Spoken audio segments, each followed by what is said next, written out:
Hey guys, this is Jonah. I'm here with Brian Saunier. He's a physical therapist at the clinic I work at. Here he is. Say hi, Brian.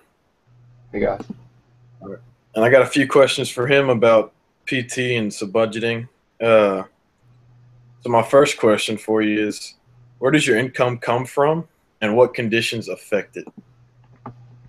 Our incomes comes mainly from our patients and our clients, and it comes from third-party payers, insurances, as well as cash for some of our clients, and some of our patients choose to pay cash instead of using their insurance.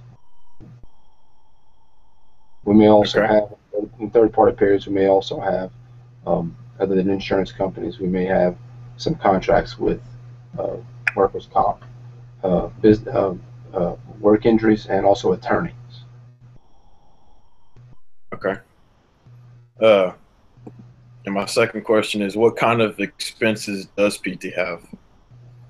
You have the Like, obviously the expenses of the labor force of your people doing the physical therapy, doing the work. In addition to that, you have the expenses of um, um, we call them non-licensed employees. That doesn't mean in disrespect to them at all, but it's people like office managers, people like receptionists, people like the individuals who verify insurance companies, set up appointments. They're not necessarily working with the patients, but they're hugely involved in getting the patients into the clinic so that we can work with them. In addition to that, like any other organization, you have rent or ownership of your building. You have to pay your utilities, those things. Um, we also have to pay for the licensures and insurances, insurance to practice, and then all of our the packages that we offer our employees in addition to their salaries that are also a part of our expenses. So the regular okay. business expenses that most businesses have, the utilities, the rent, those things, the health benefits and packages that we give to employees, the employees that do the clinical work for us and their salaries, and then the employees who do the non-clinical work for us and their salaries are our major expenses. Awesome.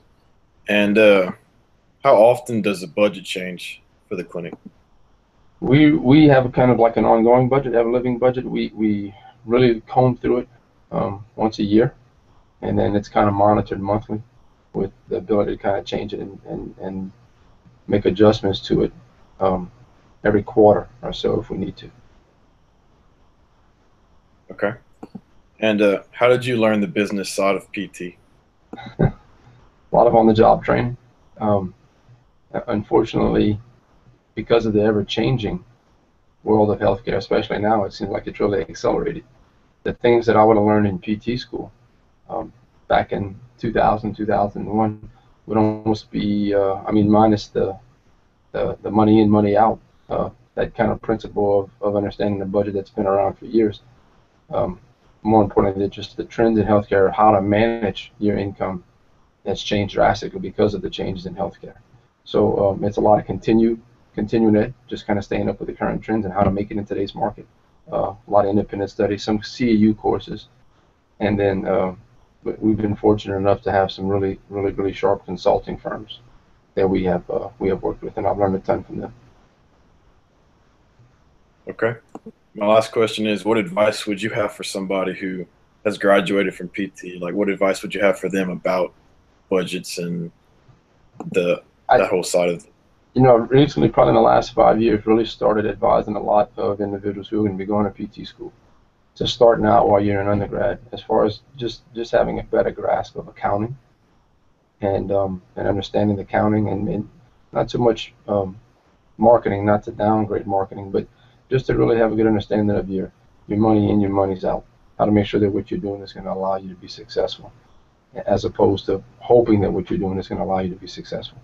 Um, so my advice would be to really understand that, and then to stay as current as you can with the healthcare trends, because um, like any other business, you got basic money coming in, you got basic money going out, and if you don't understand how to manage that efficiently, how to make sure you're maximizing your money coming in, minimizing your money going out, it's going to be tough for you to run a successful business. In today's healthcare, the trend is a decrease in income because of insurance companies trying to save money and just all the changes that are happening with Obamacare, et cetera, compared to the cost of living continuing to go up in expenses. So we kind of stuck in the middle of employees expecting to be able to stay up with the cost of living, and we want to be able to provide that for them. But on the flip side, our money coming in is really being cut and really being challenged. So the world of healthcare, PT in particular, are having to be extremely creative and on top of that, income side, so that we can really maximize that and hopefully keep the business moving along in a parallel, because sooner if those things cross, incomes and expenses, it makes it tough to be successful. Awesome. That makes sense? Yeah, it does. Thanks for the time. That was easy. Appreciate it, dude. Absolutely. Thanks for having me. Good luck with your class. Good luck to all your classmates. Appreciate it. Yep. And I'll see you later. All right, John. Have a good day, buddy. Thanks, guys, for watching.